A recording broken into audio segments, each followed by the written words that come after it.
It was a single, desperate decision that changed everything. Fleeing a toxic past, she sought refuge in the arms of a stranger, a man whose world was built on shadows and power.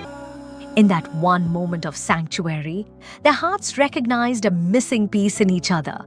He let her go, but some bonds, once forged, are unbreakable. No matter how far they run, destiny has a way of pulling two souls back together.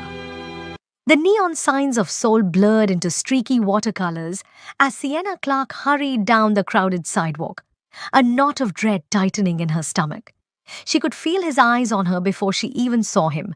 Sienna! The voice, sharp and possessive, cut through the city's hum like a shard of glass. She froze, her blood turning to ice. Dae-hyun emerged from the shadow of a storefront, his handsome face twisted with a familiar, volatile anger. The charming man she had once loved was gone, replaced by the stranger whose obsession had become her prison. "You've been ignoring my calls," he stated, stepping too close, his presence suffocating. The scent of his cologne, once comforting, now made her nauseous. "We need to talk, now." "Leave me alone, Dae-hyun," she pleaded, her voice a tremulous whisper. She took a step back, but he matched it, his hands snapping out to grip her wrist. His fingers were a vice. "I said, we need to talk." His voice was low, dangerous. The crowd flowed around them, a river of oblivious faces. Panic, cold and sharp, lanced through her. This was it.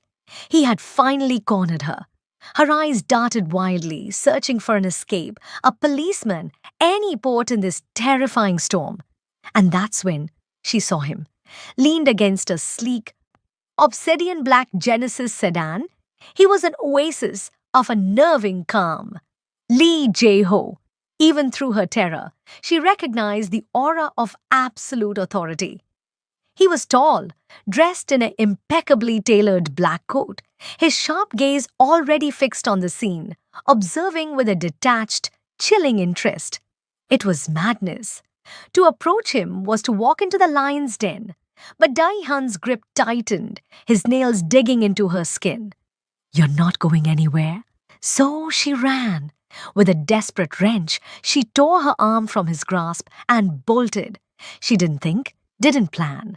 Her feet carried her on a desperate, straight path across the pavement, and she threw herself against the solid, unyielding wall of Lee Jae-ho's chest.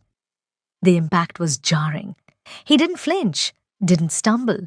His body was warm and hard as forged steel beneath the fine wool. The chaos of the street faded into a muffled silence, replaced by the steady, strong beat of his heart against her ear.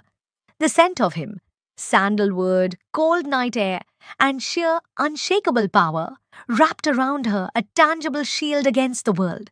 She expected him to push her away. Instead, his arms tightened around her just once, a brief, solid confirmation of his promise. "I'll keep you safe." The words, spoken in that deep, controlled baritone, didn't feel like a mere comfort. They felt like a vow. When she dared to look up, his dark eyes were already on her, not with the fury she'd seen in Dae-hyun's, but with an unnerving, profound intensity. It was as if he was looking directly into the core of her fear and, without judgment, absorbing it.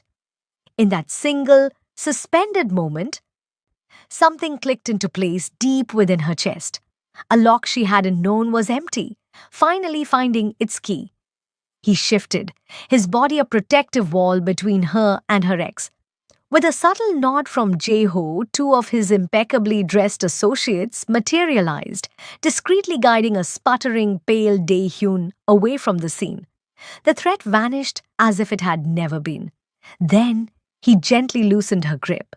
The night air felt cold where his warmth had been.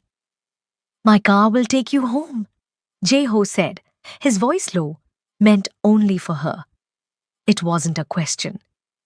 Still in a daze, Sienna could only nod. He guided her into the back seat of the sleek, black Genesis.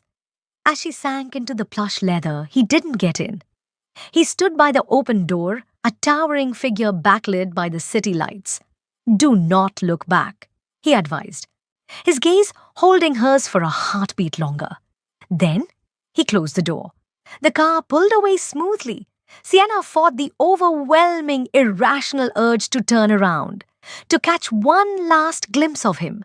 She stared straight ahead, her arms wrapped around herself, still feeling the phantom imprint of his embrace. The driver didn't speak, and the only sound was the quiet hum of the engine carrying her back to her ordinary life. But it no longer felt ordinary. It felt colorless. Lee Jae-ho watched the tail lights of his car disappear into the flow of traffic. The spot where she had pressed against him still felt warm. He flexed his hand, remembering the feel of her slight frame shaking against him. He had dismantled empires and ended lives with less emotion than he felt in that single moment of holding her. A strange, unfamiliar sense of quiet settled in his chest, the echo of a heart he'd long since buried. He dismissed the feeling. It was a chance encounter, a moment of chivalry. It was over. He was wrong. Across the city, Sienna arrived at her modest apartment. It felt emptier than ever. She locked the door, leaning against it, her heart still pounding not from fear, but from the memory of a deep voice and the unshakable safety of a stranger's arms. She had escaped her ex.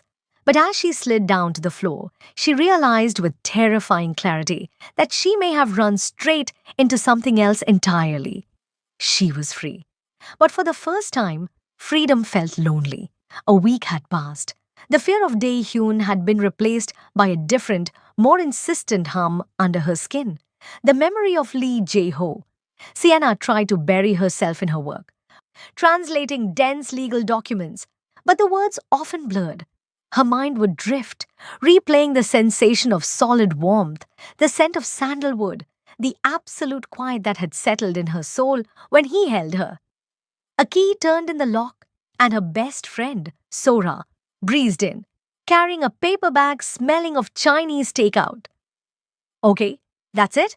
I'm staging an intervention. You've been sighing at that screen for days. Talk to me. Was it Dae-hyun? Did he contact you again? Sienna finally swiveled her chair away from the laptop. No, it's not him. She took a deep breath. Sora. Something happened. The night he cornered me. She told her everything. The terrifying confrontation, the panicked flight, and the decision to run toward the most dangerous man on the street. She described the immovable strength of him, the deep vow whispered into her hair, the way his mere presence made a monster like Dae-hyun shrink away in terror. Sora listened, her chopsticks forgotten, her eyes wide. He just let you go.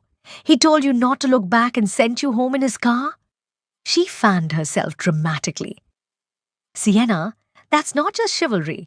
That's a K-drama hero entrance. A deadly, terrifying, I would risk it all kind of hero. It felt fateful, Sienna admitted, the confession feeling both foolish and profound, like my heart recognized something in his. And now, it's like that part of me is missing again. It's stupid, I know. It's not stupid, Sora said, her voice softening. It's chemistry, the kind you can't fake. But honey, he's Lee Jae-ho. That's not a man you have a crush on. That's a force of nature you survive. She nudged the food towards Sienna. Now eat. We need to fortify you against dangerously attractive mafia bosses with a savior complex. Lee Jae-ho stood in his private training room, his knuckles rapped. The heavy bag shuddered with each precise, powerful strike. Thud, thud, thud. He'd been trying to punch the memory out of his head for a week.